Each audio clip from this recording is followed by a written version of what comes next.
to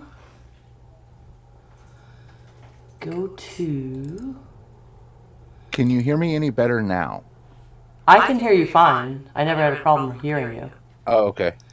It's a matter of, I'm going to make sure the stream can hear you because of that other problem I've been running Can you into. hear me any better now? Okay. I can hear you Hold fine. on a second. I never had a problem hearing you. Oh, okay. Okay. Okay. I'm going to make sure the stream can Yeah, hear it you seems to be fine on my end, so I don't know. better now. Okay. I can hear you Hold fine. on a second. I never had a problem hearing All you. right. Oh, okay. Okay, I already shared the links and everything about 30 minutes ago saying, hey, we're going live in 30. So, all right. Okay, I already shared the link. Okay. So you did that. Yes, I did. Everywhere? Sorry. Well, I did it on Facebook and Twitter. Okay.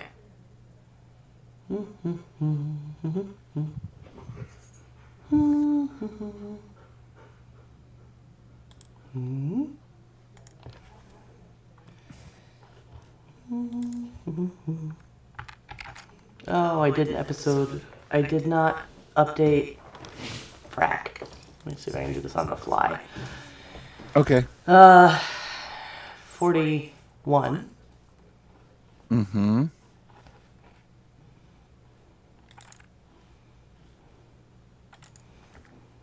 One. Really? I'm going to pull up. COVID, yes. If you have to wave at me, I can at least see you wave unless you're not doing video today either, which is fine too. Well, I'm video. Okay. I don't have yours. Can I have yours? No, you can't. Fine.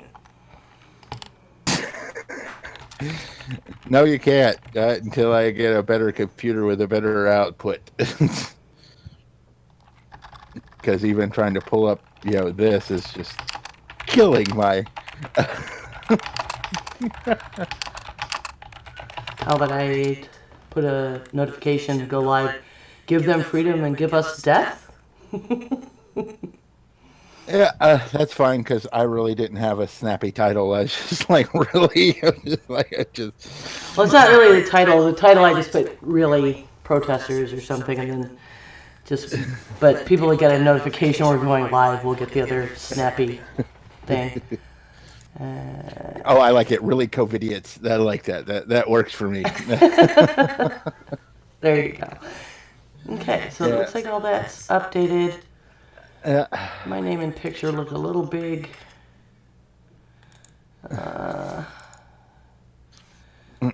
Make you a little bigger. Make your name a little bigger. Scooch you over. At least I'm not Linda, so that's a plus. Yeah, it's a tricky thing, man. All this is way trickier than it should be. Let me tell you.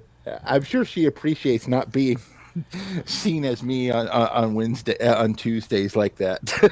Yeah. She's much prettier than I am.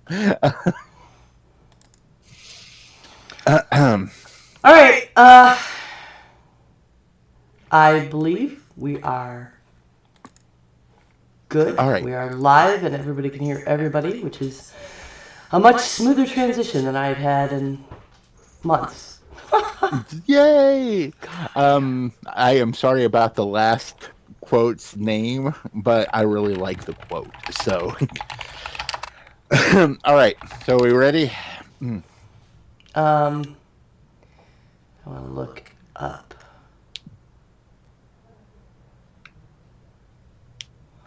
Nope.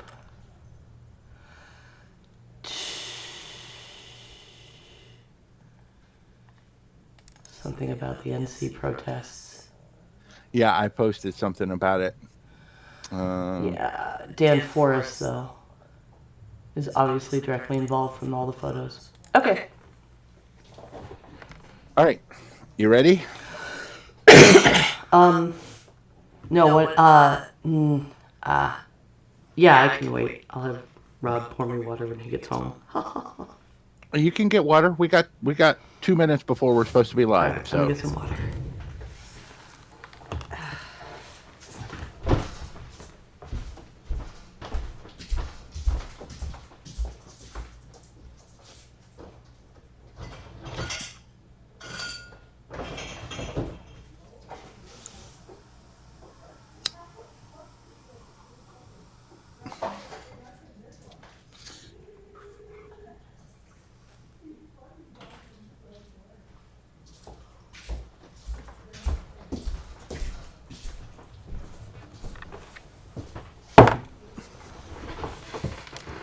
Okay. I did not share this with the Diamond Club people. I should probably have done that. I think I copied the link to do it and then didn't do it.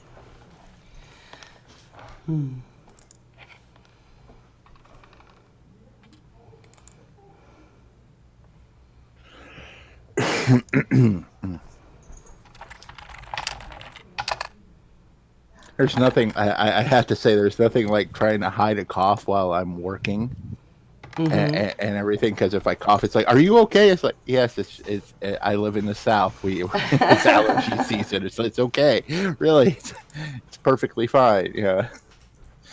Yeah. And I have a friend of mine on Facebook that just finally, after a week, she's shown all the symptoms, but her fever hasn't been high enough. They're finally giving her a COVID test.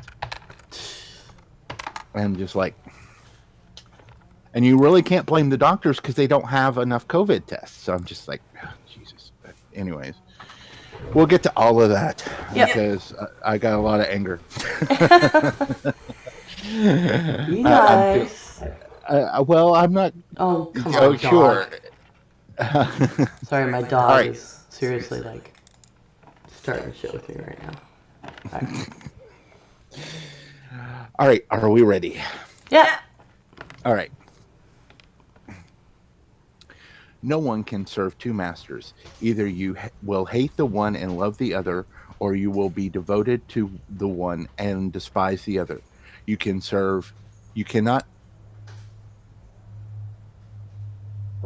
I lost you.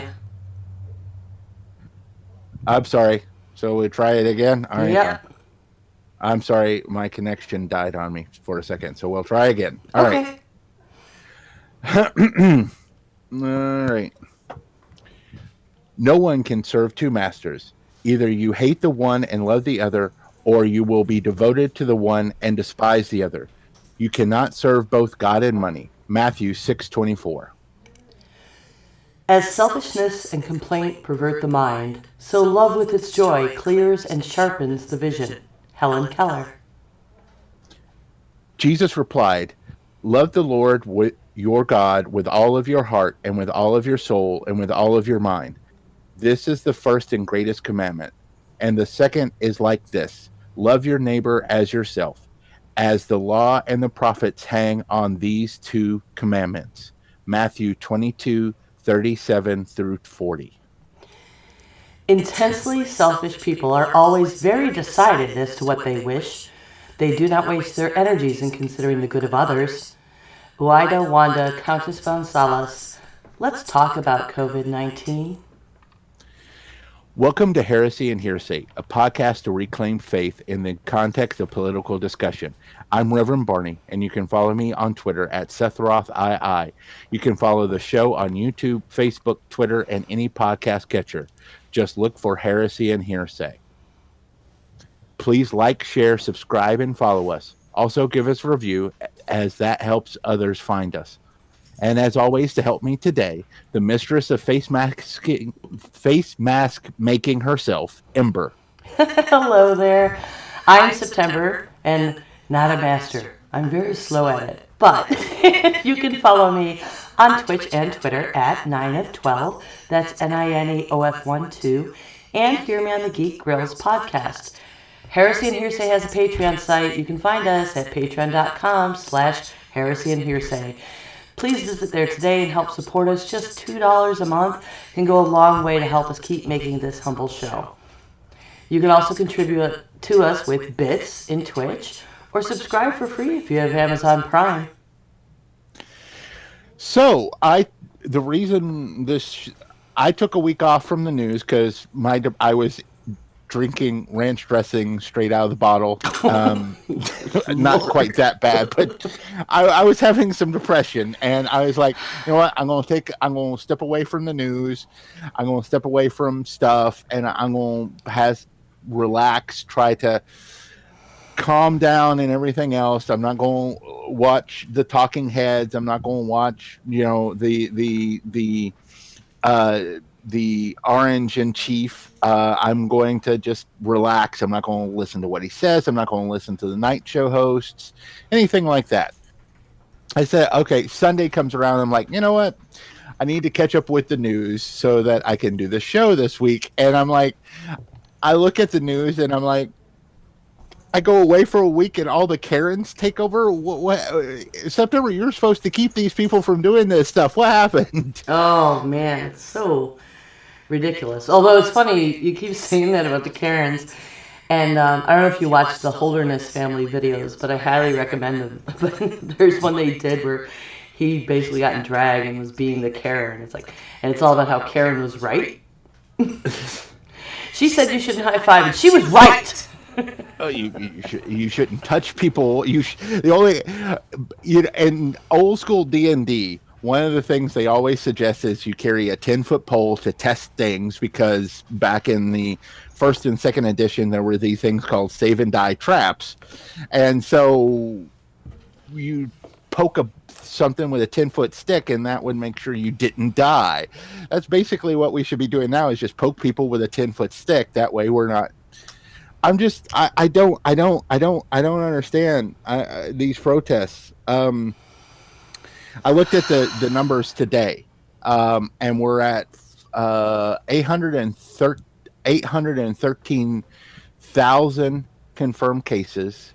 The numbers I have here is from yesterday. So we had yesterday's numbers were 750,000 cases. We've jumped up to 813. That's almost 75,000 cases added in 24 hours. Yeah. With over 3,000 deaths in 24 hours. And we'll get to this. Low. All the experts say it's low because of deaths that are not being reported as COVID, because of testing not being available, because it not being given. And those are low numbers. Those are low numbers, but here's the thing. They're big numbers, but yeah, the reality is bigger. Right. Everybody's saying that these numbers are stamped down because of the fact that there's not enough testing. Well, except the idiots who said that it's all made up. But you know what? There is a talking point that's going around the right-wing media, and some of these idiots are parroting in it. And it's like, the reason it's called COVID-19 is because there's already been 18 of these, and they should know what to do already. That's not how this works. No, it's called COVID-19 because it was the year that it was discovered. And in the notes, then I just typed a bunch of asterisks and stuff like that for curse words, because regardless, there have been other related things, but it's still not the same thing. That's just not how pathology works. Anyway. Well, it's a virus, and viruses mutate anyway, so that's why we don't just get one flu shot, in the beginning of our lifetime, and we're flu free. Because viruses mutate and change. That's why we had to get flu shots every year, because there's a different strain of the virus. Yeah. And so that's. But it's not the flu no more than Ebola was, or SARS was, or just people need to stop that shit. I'm not equating. I'm trying to use an example of. They're different. I'm just using viruses change, and it's just. And when I don't also understand, and this is in southern states, I expect it because it's the South and we're still full of racism. But I don't understand, if you see the pictures in Michigan especially, but also in Denver, you see a lot of these protesters carrying Confederate flags and swastikas, and I'm confused by that. I mean, I'm not really, but this is Michigan, and I'm Buffalo, the protest had in Buffalo, I saw the same thing. I was watching live coverage of it, and there was the "Don't Tread on Me" and the Confederate flags. The case, they're all morons, all right, as far as I'm concerned. They're, their reality is broken. But the case they were making, and the cases were all over the place. The reporter was asking people why they were there, and it was mostly disjointed. It was people jumping in on their own cause. You had anti-vaxxers and this, that. The only common theme running through most of it was, we're not New York City. Now, this is something that I'm from there. Like, colloquially, it is a sticking point, and politically is definitely one with New York State versus New York City. New York City is so big, and their politics works differently. It's structured differently, even. And so they have a problem with being treated the same as far as the lockdowns and the closures, because they're arguing that it's a different case. And so that's where bringing in things like the Don't Tread on Me and Freedom First and, Confederate flags are a political sticking point for them, because they feel like they are not being properly represented in being treated legislatively the same way as New York City, which when you're from any other part of New York, like when you move away, if you say you're from New York, people assume you're from New York City, which is culturally incredibly inaccurate, let alone just the reality of the situation. But this is different, because the disease is not discriminating people, and they're not paying attention. Because the same day this protest took place, where they just parked on Niagara Square, at Delaware Avenue, it's like in front of City Hall, it is the main hub of downtown. So you're preventing people from getting to where the police station is right there, the government buildings are all right there, there are hospitals on the way to and from there. They just parked, and were trying to shut down a section of the city. And it was the same day that, regardless of them arguing with Governor Cuomo treating Buffalo like New York shut down quickly and is still the city worst affected by this. Mm-hmm. They lost someone every 12 seconds to COVID yesterday. This was yesterday. That protest took place in Buffalo. And the numbers in Erie County, which is where Buffalo resides, went up. They spiked the same day.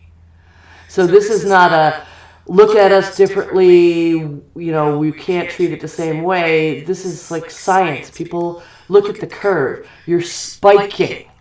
Stop it. And they're just open up. We're not like them. And stuck in that tiny mindset. And it's those kind of people that are always waving Confederate flags and Don't Tread on Me and my freedom is more important, and some of the signs like that they have co-opted. All right, here's my big feminist point of the day. They've co-opted my body, my choice to be against wearing masks. I am infuriated and disgusted. I'm not laughing at you. I'm laughing because I saw that and I posted that on my personal Facebook, and I knew what they were doing, and I knew that was going to make people angry, and that was the point of me posting it, is because these are the same people that don't believe in that. Yeah. When it comes to a woman's right to choose, but when it comes to I'm going to stop using Karen thing. But when it comes to people, because I have seen these signs, these are some of the signs I've seen, and it's like, I want a haircut. I'm like, bitch, cut your own hair. I watched this. There's this golfing. There's a huge contingency of golfers and they did. They opened up golf courses in New York because that's fucking important. There's this sweet YouTuber I watch. She's Scottish and she's very nice and entertaining, and she's a furry, and she's very very entertaining, and I get to learn a little bit more about Scottish lifestyle and heritage and stuff like that through her. But she's been posting these things about how she's coping. And I watched this poor child, she might be mid-20s, have to cut her hair for the first time by herself. And of course she doesn't know how to cut her own hair, so she's sitting there crying because she's making a mess of it, but she has to cut her hair. And then you've got these people, like, demanding that they get their haircut. And here's the thing: someone posted this, and this is how I see it too. Is that they don't care about these businesses being open because of the small business. What they want is they want their needs met, and they be damned anybody who gets sick or dies because of it. Mm-hmm. Yeah. The hypocrisy there is evident and blatant to me. I mean, I was looking at these protesters, and they're holding signs saying it's a hoax, but they're wearing masks and gloves. They made a point at Gridlock Buffalo that they were going to all stay in their cars and wear masks and stay socially distanced while they protest. So it's that you really, really want to go back to work, or you just want your service industry to go back to work for you. I can't. No. And you're not going to die because your hair is too long. For Christ's sake. Literally. Stop. Yeah. Okay. I have roots that are like several inches long, and I got a little tweet today. My stylist texted me to remake my appointment that I had missed. And it's for May 6th? Yeah. She's tried May 4th. I have a video appointment that day with my therapist. So I got May 6th, but I'm like, I care about her. And I know she's hurting from this lack of business. And I've been #rooting for my stylist. I could go get hair color, but what the hell is the point?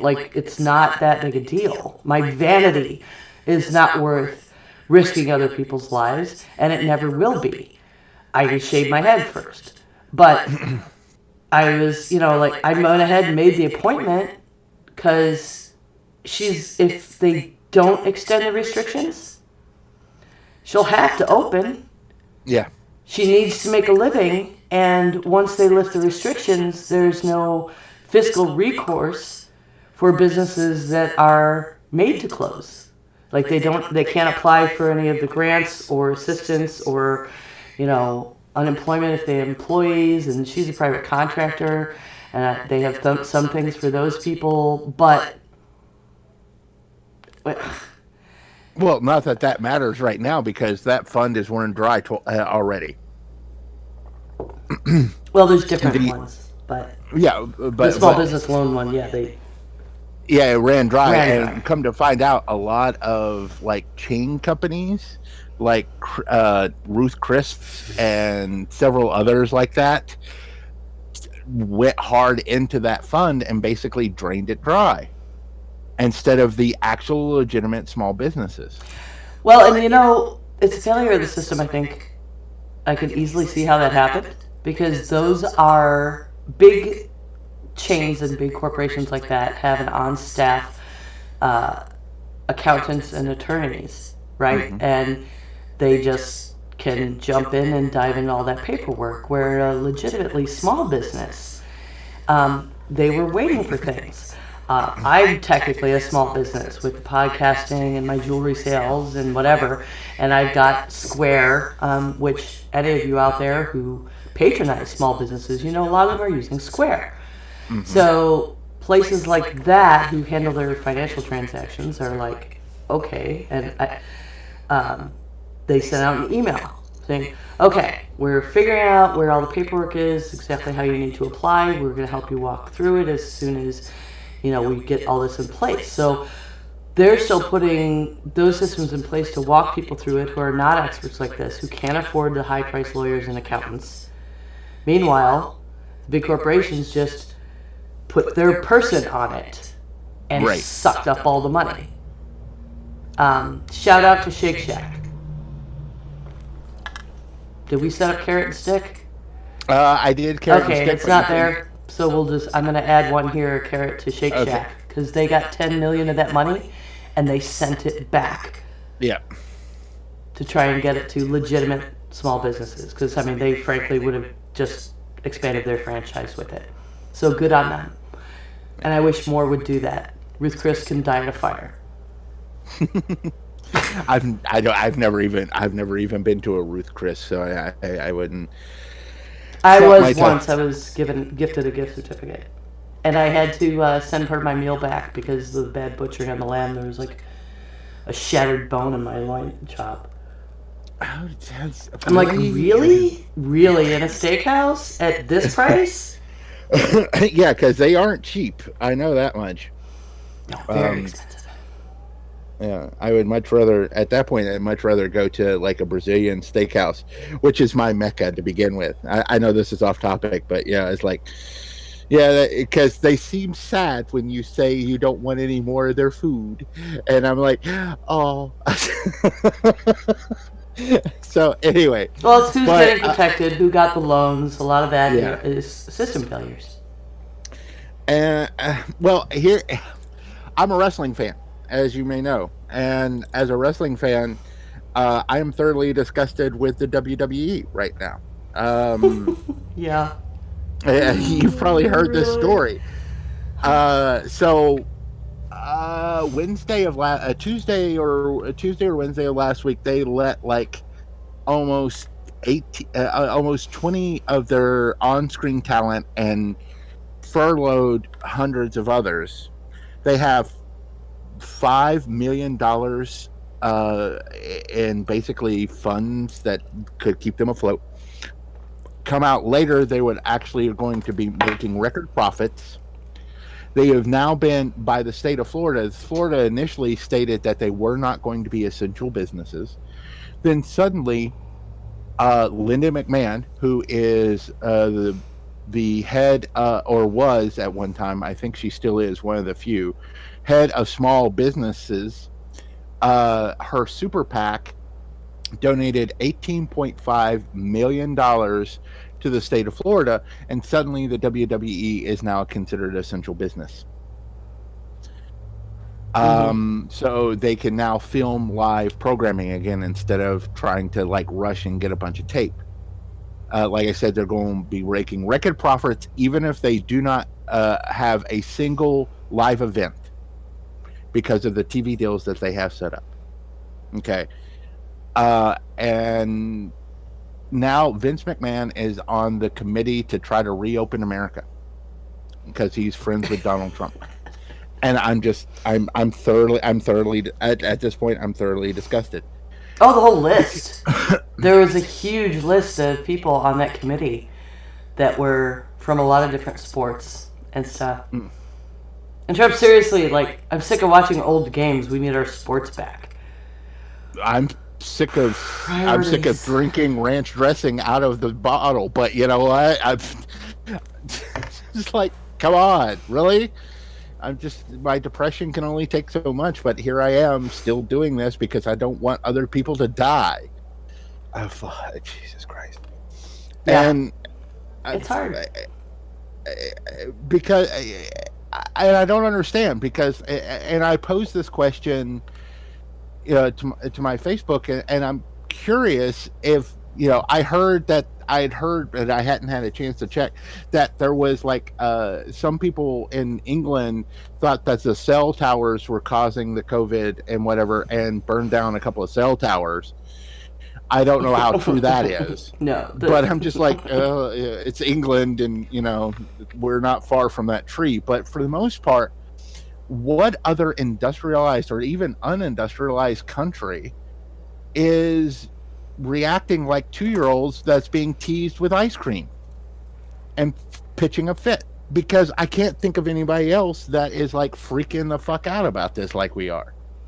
No, we're spoiled brats.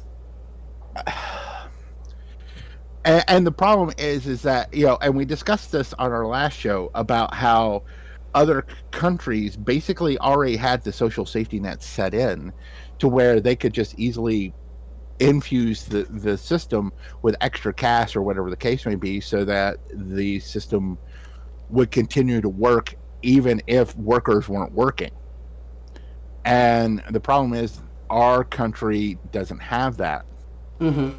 And so we're, and we're struggling. And I got my check. My check's already gone because I spent it, and I basically paid my beer. I paid my bills down to zero and everything else so that I would not have to worry. I have a job, I'm working, but I wanted to go ahead and get that taken care of just in case something collapses and I'm having to, struggle at that point. And, a lot of people are struggling, and there's only so much that can be done. And eventually, and this is discussed with the Trump administration. One of our links is Trump is going to try to push to get things working again. And a lot of people are saying then we'll have a second wave, and when we have a second wave, it'll be just as worse, or it'll be even worse. Mm-hmm. And we'll be stuck in the same situation, because you can't hop into work and then hop right back out again because you've spent all that time trying to catch up and you've saved no money. And so, and Trump's not going to sign any more bills to extend it if it could help him into the election by making people go to work. But yeah, and that's something I wanted to bring up too, but I'll Go wait ahead. until we're done with the protest stuff, maybe. Okay, all right. So, I mean, as far as there was a protest here in North Carolina today. I looked at several news articles before I finally decided to go with FAE, because a lot of the nationals, like hundreds, show up. FAE is like a little over 100 people showed up. So I'm like, they're not, the national news organizations aren't exactly helping out with this whole protest thing, making it bigger than it is. Because I've seen the pictures, and really, like Michigan, it may have been 200 people. These are and the percentage of the population is super tiny. And that was another thing. I'm not usually paranoid, like, oh, the liberal media, blah, blah, blah. But, like, I have contended for a long time that most of it really does lean the other way. So I'm really careful about sources, getting stuff from different sides. But when I was watching the live coverage of the Gridlock Buffalo, so she's walking around and she's calling out to people that are in their cars and kept asking why they were there and getting different stuff, including this one guy who was saying, I had to talk somebody out of committing suicide. They were so upset by this and being stuck at home, and they couldn't get through to crisis services. Well, that's not unique to this, and there have been an awful lot of resources put into places they could reach out, and I'm sorry if you don't know about them, go home. And then, anti-vaxxers and all this stuff, and it was so shoddy. And then there was one counter-protest there. He had a sign, and it was like, nurses need your help.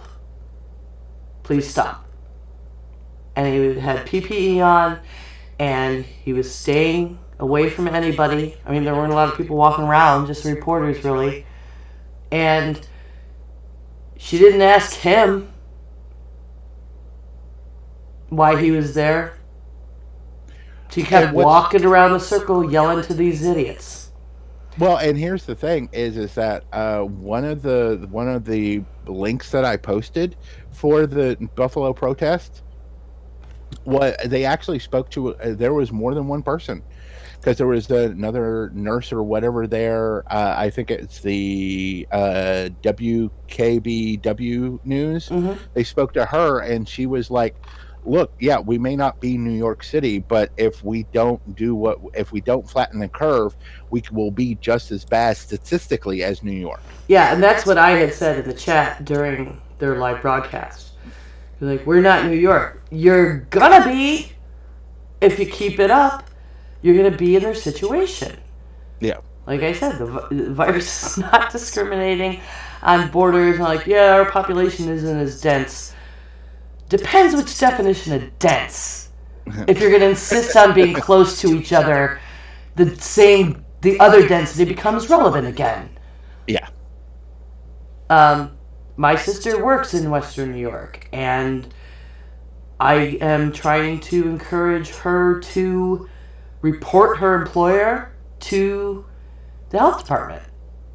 Because the corporate says, we've offered everyone the option to work from home. Sort of.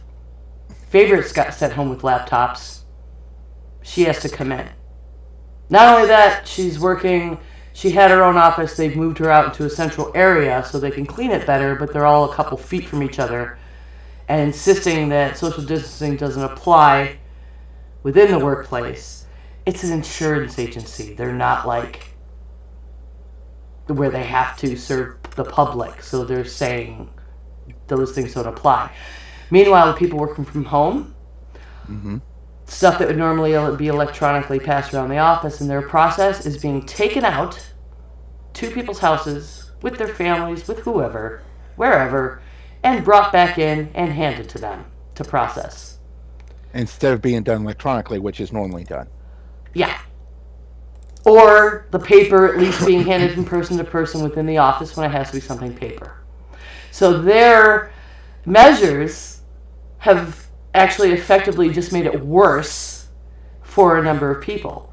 And they're not rotating who can work from home and who has to be in the office. So you just don't get any protection. And yeah, it's but people are so afraid to lose their jobs when you know. Yeah.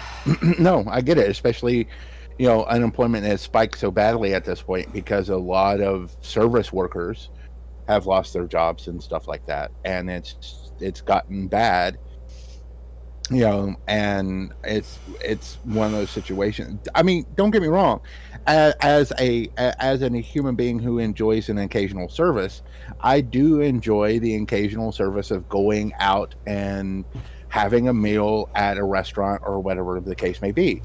I also know that right now that's not an option because I don't want to make them sick. I don't want them to get sick. If I can figure out a way to where they can work, because I want to support. I typically like to go to small restaurants if I can help it, and if I can support them so where they can still be healthy and still keep functioning, then that's what I want to do. But at the end of the day, I want them to be healthy. That is the most important thing. Mm-hmm. So my question to you is, any of these protesters who get sick, should they be denied care? I've discussed this a little bit. I've seen it online. I haven't discussed it online because I'm not going there. But I discussed it with my husband a little bit. He brought it up. They should have to sign a waiver. Well, we should just start handing out tokens and say, oh, here you go, good, oh, good, you're protesting, sure, that's your right here. Take this. If you get sick, go to the ER, give them this. And it's going to be you go last in line. Secret signal. And people have gone as far as to say, them and all of their contacts, their whole family. And I can't say yes. I can't. It's not humane to refuse treatment to anyone ever. It would be against caregivers' Hippocratic oath to deny treatment just because you put yourself in danger. You should. I mean, I'm not going to compare it to a car because that's some dumb shit that goes around, right? Right. But it's not like they caught it on purpose, but they did take a risk that was unnecessary. But I don't think you can just deny treatment because a single person is never a single person. They would be affected and everything ripples out when someone is taken from this world. The Christian man in me says no. You treat them because they are humans and they should be treated and they should be forgiven and they should be loved. the angry man in me says, whatever. I know. And I'm like, so I feel you too. I have this at the, so how I have backed up and went, okay. We can't support universal health care and then turn around and say, but not you because you're an irresponsible idiot or you don't deserve it. Right. And justify that with a conflicting morality. Yeah. Well, how I backed up and looked at it from a different angle is like when someone attempts suicide and then is saved by a doctor or whatever, however, pills, whatever the case may be. That person wanted to die, and yet they've been allowed to live because they were saved for whatever reason. They were not denied treatment because they were, in some cases, they were not in the great mental state.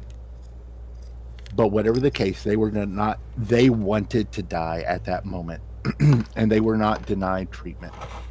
So if I want those survivors of suicide to be given the same treatment, then yes, when it's all said and done, then if these protesters decide that they want to, if they protest, it means so much to them they took their lives in their hands. Yes. Or they were ignorant, which willful ignorance is very difficult to forgive. It is. Just like anti-vaxxers, I have a real hard time being kind to them. But I look at it this way: I have to do my best to be kind to them, not so much for them as it is for their children and the children they interact with, because their children didn't ask for this. You know what I'm saying? Mm-hmm. So, and the children that they interact with didn't ask for this. So I have to be kind, at least in that sense of the regard, and try to keep pushing forward and trying to make it work for them. So as much as I would like to say that they should get what they deserve, no. I know. I've been passing the memes privately. Like Darwin's like, shh, I got this, right? Yeah, I know. It's really tempting to take that attitude, but it makes us no better. It makes us no better. Privately. That's a pertinent point going around, right? With the whole right wing and caging children and the treatment of illegal immigrants and separating families and everything in that vein. Right. Well, they should have followed the rules. Well, they knew they were breaking the law. Well, they should have followed the rules. Well, right. That one. This is our social contract. Stay the fuck home. You're endangering other people. They were just trying to work. They were trying to save their own lives, but they should have obeyed every letter of your overbearing, financially restricting, and forbidding law to try and come to get the opportunities that you take for granted. And then your government, the same government that you were behind and they need to enforce their laws, they can't tell you what to do. You need a haircut while you're playing golf today. Well, Justin, your friend, I get his newsletter. Yeah. I get his newsletter. We really need to have him on this show. But he posted something about, or I saw it somewhere. It was either there or it was another one. But basically, South Dakota has not done a closure. And it was about a week ago that one of their plants, a Smithfield plant, basically most of the workers at the plant ended up with COVID, but because they were immigrant workers from like Ethiopia and stuff like that, she still didn't the governor still didn't close the state and didn't do anything about it. Mm-hmm. And the plant's still running. because these are people that didn't have real no protections. So let me ask this question: we believe that they should get treatment. Should they be arrested for, like, at least at the minimum, attempted assault, if not attempted, murder? No, because I would say they should be tagged for immediate testing. Okay. I mean, that's just a control measure, and they should be tested or quarantined, like outright legally quarantined, because they risk exposure, and if they were already exposed and were out there spreading it, that's how it can be contained. We already know if we can test and track all the contacts and contact the people that have been exposed, that's how we get under control. The countries that have gotten under control, that's how they do it. So, if you're violating this order, I mean, honestly, you should be... This isn't peaceful protests. They're blocking roadways. They're blocking healthcare facilities. That's not the definition of permitted peaceful protest. Right. They should be being arrested for disturbing the peace, if nothing else. And this justifying, that's not a necessary activity. So if you have a stay-at-home order in place, there are in most places misdemeanor prosecutable offenses for violating it. And how are they going to justify that? They're not going to get... This is not an essential need right now. You can protest virtually. So there are things that they should be, I think, charged with. I mean, if nothing else, I couldn't fathom, other than they're afraid and they don't want to cause a riot, because a lot of these people are also armed. They couldn't just hand out traffic violations, at least. So, yeah. I would say tag them for testing, at the very least, is another measure that could be put in place. They could identify them by their license plates in a lot of cases. If not, put them in a quarantine. So, one of the other things, after the protests in Kentucky, they had a huge spike as well. Sure did. I'm not saying it's not correlated. It is. It's just, it's one of those things where... Oh, the elections too, in Wisconsin. They have, that's not even just correlation. Actual causation has been shown. There are 7, I can't remember the number. There's an actual trackable number of cases of people who contacted it, and they're bringing lawsuits against Wisconsin for forcing them to in-person vote. Because they contracted it while voting. That's a big thing, and that's something we may want to talk about once we're further on off of this.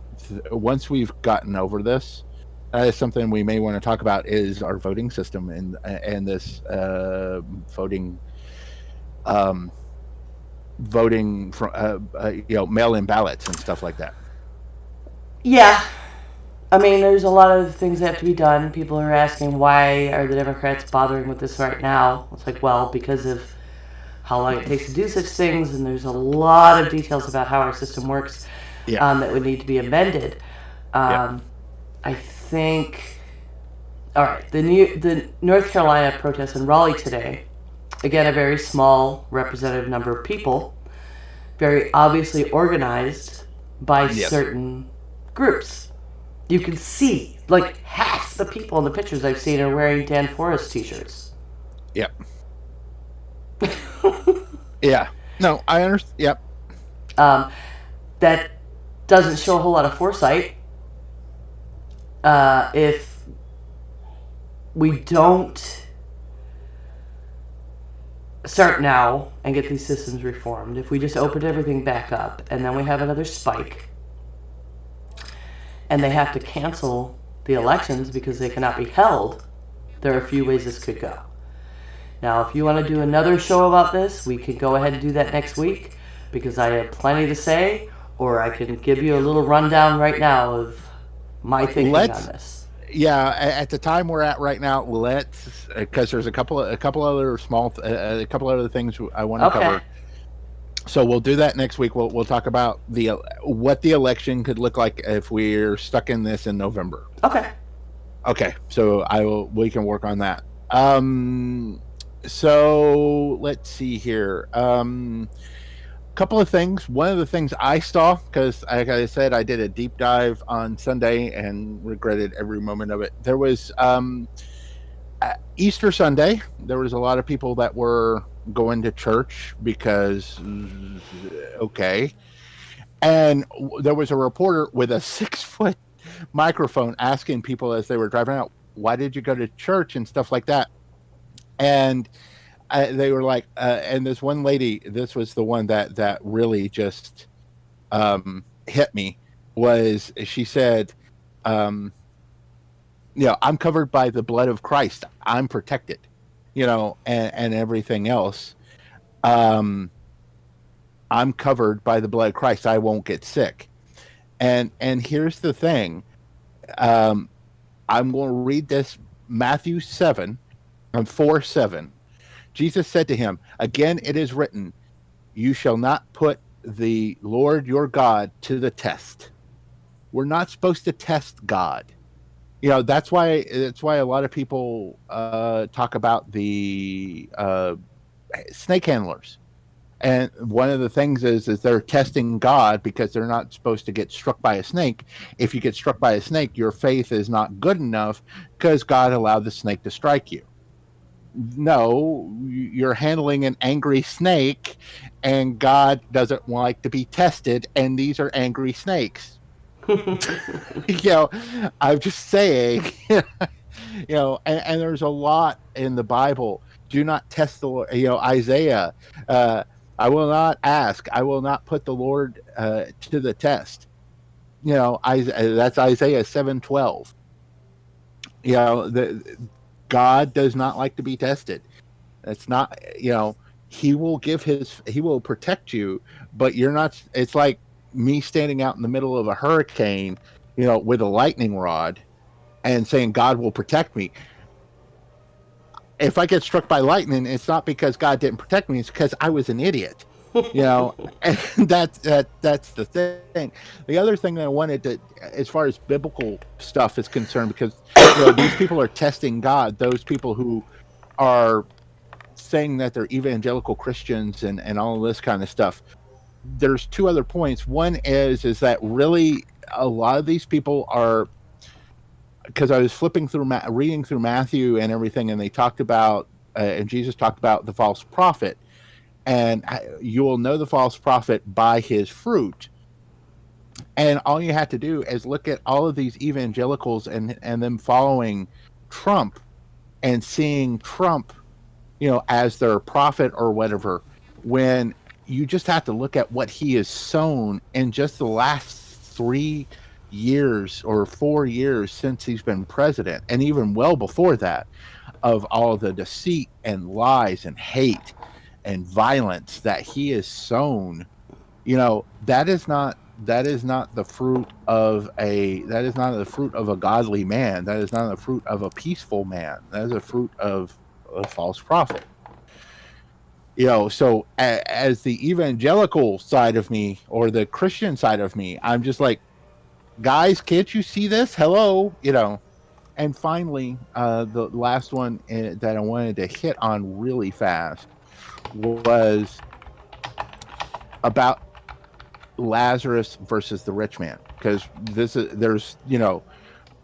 I started this with loving money and God. You can't do both. Lazarus was a beggar and he died starving, while a rich man saw him and basically mocked him and would not feed and would not help him. And then when he died, he went to hell. Lazarus went to heaven. And Abraham said, and he basically told the rich man, it's like, you had a chance to save him and be here with him, and you refused. So you must suffer eternally while he is getting his reward for his faith in God. And it's like, well, send him down and warn my brothers so that my brothers do not have the same fate. And Abraham said, all the prophets have come before him. And if they will not listen to the prophets and they will not listen to me for my past, why would they listen to Abraham? Why would they listen to Lazarus? We have this dichotomy, and I have not seen, and maybe I'm wrong, but I have not seen any people of color at these protests. This is all basically, I want to say, middle class white people. And again, if I'm wrong, point it out. I'll correct myself. But as it stands right now, from what I've seen, it's middle class white people who are complaining about not getting service. I'd say most certainly a plurality. Yes. There are probably some legitimate people that want to go back to work, that got swept up into this, that want to go back to work because they can't get, for whatever reason, they can't get unemployment for one reason or another. The lines have been busy. A lot of people talk about that they're overwhelmed. Yeah, they're overwhelmed. And unfortunately, the system is not set up for this. And it's not anybody's fault. It's not the state's fault. They weren't set up for this. And then suddenly they're having to do this. But, so yeah, I'm sure there are some legitimate people that want to go back to work. But for the most part, from the signs that I have seen, and I understand that these are snippets and pictures, and I wasn't there, but it just seems like it's a large group of middle-class white people who are basically wanting, to be serviced, to be able to go golfing, to get their hair cut, to go out and have dinners again, because they're tired of being at home. They're tired of taking care of their kids. And that tells me that they don't understand what it's like to suffer, and they don't understand what they would do to other people and how they would cause other people to suffer. Yeah, this idea of their rights being infringed upon is a sad, sorry state of not understanding or appreciating the freedom we have all the time because of our system of government that they only back at their convenience. And not having a social safety net. Yeah. And with that safety net, with that social safety net, we would not be in half this problem we are in, to be perfectly honest. Yeah. People wouldn't be struggling as much as they are now. And like I said, I there's legitimate people out there. It's like, look, I'm working maybe 5 hours a week or 10 hours a week. Sure, there's people going, can I have my bootstraps back then? Yeah, you've taken the bootstraps. Can I have them back? Yeah. Yeah. And the generation before us, the baby boomers, a lot of people talk about this, but they had decent college and everything else at affordable price. I'm not going to say free, but they had it at decent prices. And then they took the ladder and raised it up, and then they expect us to be able to do the same thing without that ladder. And that's the problem. And that's, and they're forgetting their lessons, their Bible lessons that they claim that they believe in, and I've railed on this in the past about the, what is that Bible prophecy about, or about, you get riches if you give me money, or whatever. The more faithful you are, the more money you have, kind of thing. And I know that's BS, because but anyways.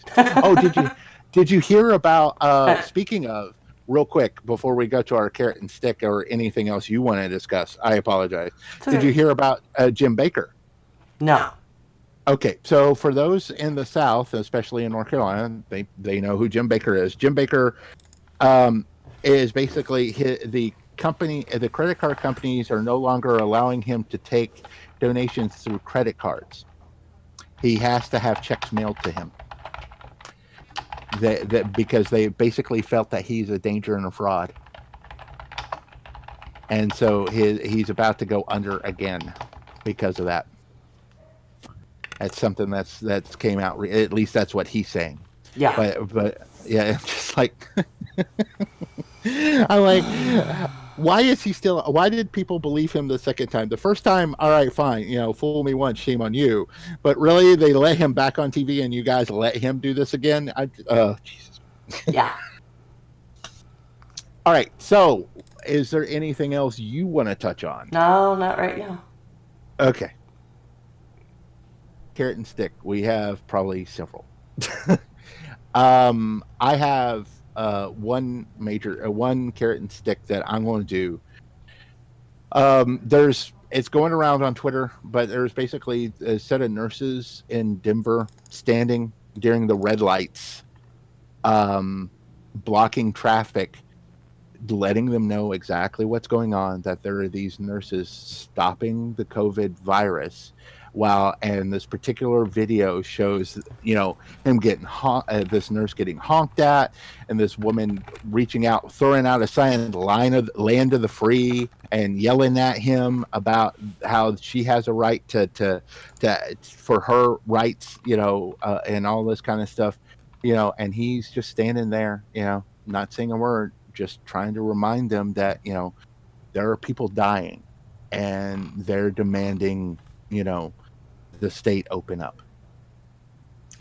I have you had a carrot that you wanted to give. Oh, I went ahead and mentioned Shake Shack. Oh, okay, yeah. But I will give some political ones. Okay. Personally, here in North Carolina, I would like to thank Representative Greg Meyer and Representative Jeff Jackson in particular. Neither of these is my representative in the North Carolina House. However, they are doing fantastic work, not only at their jobs in the legislature, getting these things taken care of, but keeping the public informed. Greg, and it's GRAIGMEYER. You can find him on Facebook. He does a Facebook Live every evening, updating and answering questions. Last night he was on, and somebody gave him a question he couldn't answer, and he's like, you know what? I don't know the answer to that right now. Took a note, and I know he'll get back to it. He answers me every time I've ever asked him anything.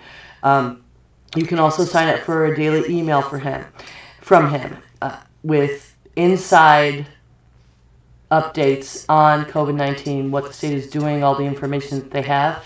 Jeff Jackson also makes public posts and has an email you can sign up for to get just calm facts and projections and the best information available to stay educated on this without panic, without sound bites, without politicizing it in any way, shape, or form. They're good ones. I get very irritated when people use politician as if it's a bad word, because there are people out there who are genuinely in it to be public servants, and these two are a prime example of that, and I'm very proud to know each of them. Wonderful. And we need more politicians like that. Yes. Pay attention to these guys, and then just quit bitching about politics and say you're not going to vote, and elect more people like that.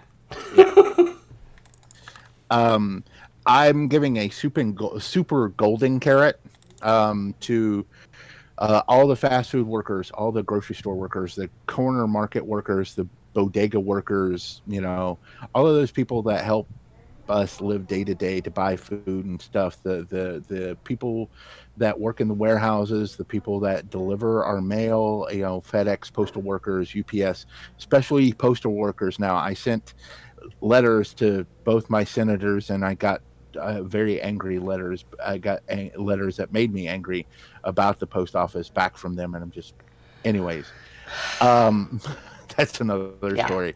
But but all of these people, they have to go to work every day. They are considered essential workers because they keep us fed, they keep us, clothed, they keep us, living our day-to-day lives the best we can while we're stuck in our houses. Yeah, and that's a nice positive note. and we're risking, and they're risking their lives for us so that we can stay inside and be healthy. And I just hope they stay healthy. I have a note on my door, especially when I'm working, that says, please don't knock because I'm working at home, but be safe and be well. And thank you. Mm.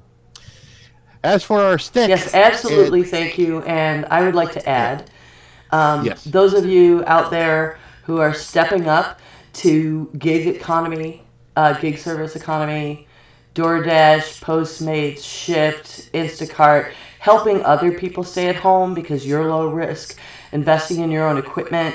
I know people who are losing a lot of hours being servers, etc. And they're like, you know what, I'm gonna do Instacart, and so it's helping. I mean, support these services. Stay your butt at home, but it's fewer points of contact, and it's helping other people stay home. So those of you in the gig economy, and it's going to be taking on a lot for them. I have worked in some of these services, and they're going to have to be responsible for all their own tax paying. They don't get unemployment insurance. They are going to make enough because there's a lot of bonuses going around in this situation, and it's gone on long enough. They're going to have a huge pain in the ass filing taxes and everything else, but they're not just out there to make money, they're helping all of us. Yeah, I agree totally with that. And for our sticks, I've got 3 governors who are going to want to open their states much too soon. South Carolina is one that really infuriates me because they just closed theirs on the 13th. Yeah. Yeah, the 13th, and they're going to open it back up next week. Yeah, that's the plan for South Carolina. Tennessee is basically going to just let theirs lapse. Georgia is going to open up next week as well. Florida opened up their beaches last week, and it was a mob that showed up because it's fucking Florida, and I'm just like, and I'm like, okay, especially in Florida, I'm thinking, really, that's not the wisest decision. When a good chunk of your population are elderly, Yeah. Really? That's a great idea. Jeez. I'm just like, so yeah, I'm there's going to be pressure, especially in the South, that there's going to be a lot of these Southern governors that are not Democrats, that are not sane, that are going to open up, which will cause a problem for, like, North Carolina, for example. If North Carolina decides to stay closed, it's going to cause a problem for North Carolina because we're not doing business while South Carolina still is. But also the interplay traffic at that point is they're not self-quarantining, they're not social distancing, and then they're coming across the border and therefore making it worse on us. And Charlotte's a hotbed. It's super close. Yes, it is. It's what, less than 10 miles from South Carolina border. Downtown downtown is 9 miles from the border of South Carolina. So, yeah. And then you've got not a big city, but you've got a rich part of South Carolina just a couple of miles down from that. So, yeah, it's heavily touristed. Yeah. Great idea. Yeah, but, And Atlanta, which is a airport hub. Right. Thanks, well, Georgia. The governor, the mayor of Atlanta is just like, what? What are you doing? We still are having spikes in cases, so we're not even over the curve yet, and you're starting to open back up already because they didn't close until the 1st of April. So it's like, I don't understand. I don't get it. And the thing is, and Trump's wanting to open by the 15th of May because he's just bored. At this point, he's just bored. He's tired of doing these daily briefings. He doesn't want to deal with people right now, and he's seeing his numbers plummet. and he's looking at it completely as a political standpoint, and because he wants to be in power another 4 years. Oh, that makes me sick. We'll talk about that next week. Yeah, we'll talk about all of that next week. So, anyways, that's what's going on right now. Sorry that we're not ending on happier news. Thank you for joining us on Heresy and Hearsay. I'm Reverend Barney, and you can follow me on Twitter at Seth Roth II. You can also find the show on Facebook, Twitter, YouTube, and any podcast, as well as our website. Just Google us. Don't forget our Patreon page, where $2 a month can help us keep going. I'm September, and you can follow me on Twitch and Twitter at 9 of 12, and you can hear me on the Geek Grills podcast. Thanks for listening today, and bless your hearts. Okay. Well, all right. I think the audio is not going to be fantastic, but it will serve. I'm sorry. I found something at the last end. No, I found some stuff on my end at the last minute. But I know we could be heard, and that's the important thing right now. That's fine. I'm going to go and find a bottle of rye and drink it. Jesus Christ. Yeah, but there's a lot of interesting stuff I'll want to talk to you about. Definitely talk about what happens with the elections. Okay. Could be really interesting. Because I spent some time digging into who's up and who's not in 2020 and the line of secession. What could happen? Dude. I'm terrified. Do I want to even know? You might get Warren. Because it goes the president, right, and then the vice president. Well, they're both up in 2020, so they would be null as soon as, if the election does not happen. Okay? Okay. If the election does not happen, it goes to line of secession. It would be president's out, VP's out, next it goes to Speaker of the House. It would be Pelosi. However, she is also up in 2020. So it would go to the leader of the Senate, pro tem. He's up. President pro tem of the Senate. He is not up. Okay. But because he was elected in 2019, because it was a weird off, somebody died or whatever. But he's like an 86-year-old guy from Iowa. Regardless, the number of seats that are up in the Senate compared to the number, there are like 23 seats they're protecting, versus the Democrats, they're only up 12. If none of those seats can be elected, the Democrats will end up with a majority in the Senate. Okay. They could choose a president pro tem. And that would be the next in line of secession. But why would it be Warren? Why wouldn't it be? How could they not? Who else are they going to pick? Sanders. Fine. I'm just saying, I think if they want an actual revolution. But I mean, that's one scenario. Another, however, is it's more unlikely because it's actually, I think, less confusing, so it would actually upset people more, and that's where people just start shooting everybody, is they could theoretically suspend things in a way and leave it to the electors, and this, because if they go, states' rights, the states get to choose, the states can, without an election, go ahead and choose who their electors vote for. How would they do that? It's in the process that they can do that. Holy shit. It's only been done once, ever, in like the 1800s. Oh, God. So, how would North Carolina fall at that point? That's the problem, because we got a Democratic governor, but we got a supermajority in the Republicans. Holy fuck. That would just fuck everything royally, wouldn't it? We're an all or nothing state, so yeah.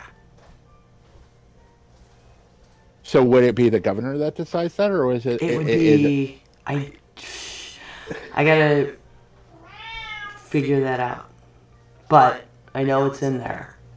Oh wow! Holy crap! Let's not do that, because that could start a riot. Yeah. People already have enough problems with the electoral system. That doing it that way I think Yeah, but would that's only the be president. That's only the president. What about the other offices? Do they just freeze at that point and stay where they are until we can have an election? yeah. Oh, Jesus Christ. Oh my God. And we just operate on bare bones who is serving a term that they already have, or um, there would have to be a lot of state The- constitutional and federal. I don't know if it's law. Yeah, it'd be federal law and maybe constitutional amendments. It might take. No, I think it just takes a 2/3 majority congressional act to extend the terms of people in office. the other I'd option have is, to is that find out for sure. that they could become null and void.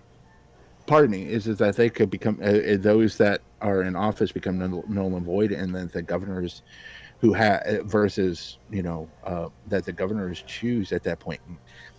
What would be interesting at that point is like Kentucky is ran by a Democratic governor, and so is North Carolina. But that most likely wouldn't happen. The other avenue I see for solving things like that are party based. For instance, you could extend it in such a way, like I was on a committee in my county, so that when we had a House rep die that represented that area, Right.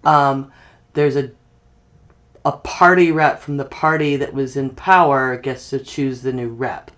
In that case, they would, if they did it that way, I'm sure the parties would just choose their incumbents. Right. And that actually might be the smoothest way to do it. But again, that's not a very populist way to manage it at all. That's like the ultimate gerrymander.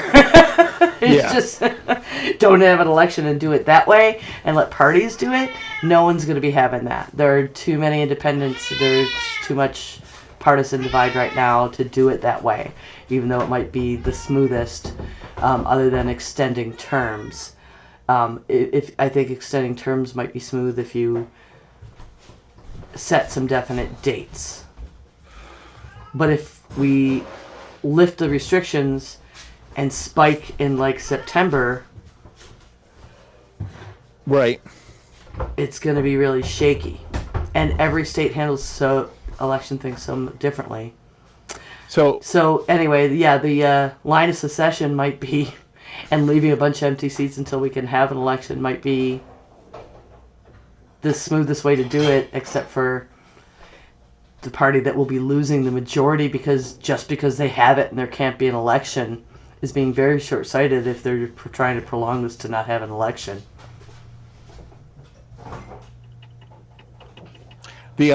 My other thing is like, I know Biden had once talked about doing a virtual what the fuck are those things that you went to in 2012? Brains died. Convention. Convention. Do you think that Trump's still going to push for the convention in August? Yes. The word so far has been the Republicans, we're doing it no matter what. So I haven't heard a peep out of them about going virtual. The only thing I've heard is they may be reducing numbers somehow. I found out this, by the way. I looked, and they have moved the Pride weekend to the first weekend in August instead of its traditional weekend. Mm-hmm. And I know that there is a push to try to get the Coca-Cola 600 to still happen. Yeah, I saw that today. And I'm like, really, guys? Like, it's no. That's no, God, no, God, no. It's just a NASCAR race, really. Yeah. We can let it go. Yeah. All right, I'm gonna go get out of here. We'll talk about.